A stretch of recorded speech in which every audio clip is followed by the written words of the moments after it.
며칠 전에 그 대학 시절 친하게 지내던 한 형님과 연락이 닿아서 이런저런 이야기를 나누었습니다.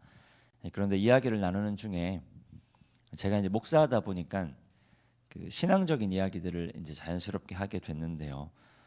그런데 이제 그 형님이 하시는 이야기가 이제 요즘에 이제 신앙에 대한 고민을 갖고 있는데 어떤 고민이냐면 그 예수님이 과연 그렇게 대단한 일을 하신 게 맞는가 하는 의구심이 든다라는 이야기였습니다. 그 이야기의 요지는 대략 이렇습니다. 죽음이 두려운 이유는 천국 소망에 대한 어떤 막연함, 혹은 불안감, 혹은 죽음 이후에 이 불확실성 때문인데, 만약에 천국에 대한 믿음이 확실하다면 과연 죽음은 두려운 것일까 하는 그런 이야기였습니다.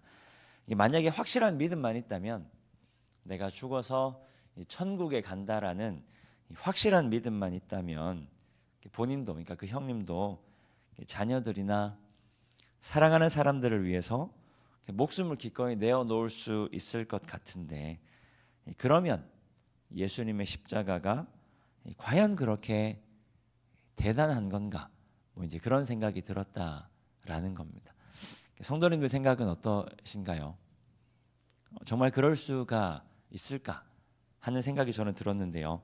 그 소크라테스의 파이돈이라는 책에 보면요, 죽음을 앞둔 이 소크라테스와 플라톤의 대화가 이어지는데, 이 대화를 통해서 이 죽음을 앞둔 사람의 마음이 어떠한가를 조금 들여다볼 수가 있습니다. 어떻게든 죽음을 순리적으로, 그리고 합리적으로, 그리고 누구나 다 죽으니까 누구나 다 마주하는 것을 나도 마주한다라는 어떤 그런 초연한 마음으로 이해해 보려는 소크라테스의 굉장한 노력이 기록되어 있거든요.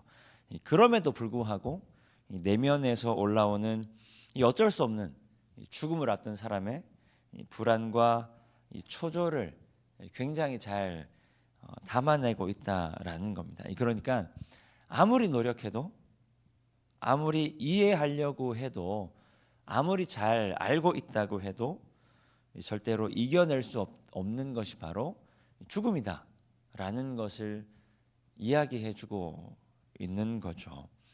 성도님들은 어떠하실까요? 만약에 우리 안에 정말 천국에 대한 확실한 믿음이 있다면 죽음이 두렵지 않을까? 만약에 우리가 예수님의 입장이라면 정말 죽음이 두렵지 않을 수가 있을까? 사실 정답은 모릅니다. 우리가 죽어보지 않았기 때문에, 혹은 죽음을 앞두고 있지 않기 때문에 사실 모르죠. 우리가 예수님의 입장에 되어보지 않았기 때문에, 예수님이 아니라 다른 죽음을 앞둔 사람이 되어보지 않았기 때문에 사실은 모릅니다. 겪어봐야 알 수 있는 거겠죠. 단 우리가 한번 가늠해 볼 수 있겠죠. 이 본문에서 이야기하는 예수님의 마음이 어떠했는가. 사실 오늘 본문은요, 죽음을 앞둔 예수님의 마음이 어떠했는가를 굉장히 잘 드러내주고 있습니다. 본문 36절 말씀 함께 읽겠습니다. 이에 예수께서 제자들과 함께 겟세마네라 하는 곳에 이르러 제자들에게 이르시되 내가 저기 가서 기도할 동안에 너희는 여기 앉아 있으라 하시고, 본문에는 예수님께서 제자들과 함께 겟세마네라 하는 곳에 이르렀습니다. 이곳에 온 목적은요, 기도하기 위해서입니다. 오늘 본문에는 나타나 있지 않지만 예수님께서 잡히시기 전에 기도하신 곳이죠. 그러니까 잡히시기 전에, 죽음을 얼마 앞두지 않은 상황에서 기도하기 위해서 겟세마네를 찾았습니다. 예수님의 마음이 어떠했을까요? 죽음 이후에 천국이 기다리고 있으니까 평안할 수가 있었을까요? 3일 후에 다시 살아날 거니까 미리 알고 담대하게 나갈 수가 있었을까요? 어차피 고통은 지나가는 거니까 얼른 지나가기를 예수님도 기대했을까요? 사실 전혀 그렇지가 않죠. 38절 말씀에 이렇게 이야기하고 있습니다. 이에 말씀하시되 내 마음이 매우 고민하여 죽게 되었다라고 이야기하죠. 그리고 제자들에게 이렇게 요청합니다. 너희는 여기 머물러 나와 함께 깨어 있으라. 예수님은 제자들과 함께 올라와서 기도하시면서 제자들에게 이렇게 요청하시는 겁니다. 너희도 나와 함께 깨어 있으라. 그리고 그 전에 내 마음이 매우 고민하여 죽게 되었다. 그러니까 예수님의 인간적인 모습이 굉장히 잘 드러나는 장면이죠. 죽음을 눈앞에 둔 사람의 두려움과 초조함, 그리고 불안감, 그 외에도 우리가 좀 말로 설명할 수 없는, 그리고 우리가 생각으로 상상으로 이해해 볼 수 없는 그런 어떤 마음들을 잘 드러내주는 대목입니다.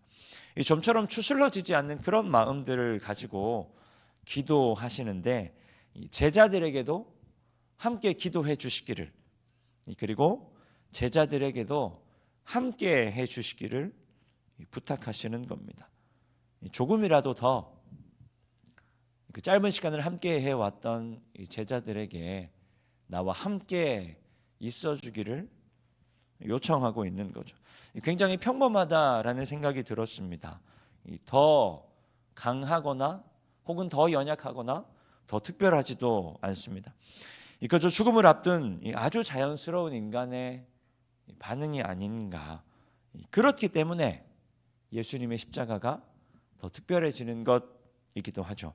본문 39절 말씀 함께 읽습니다.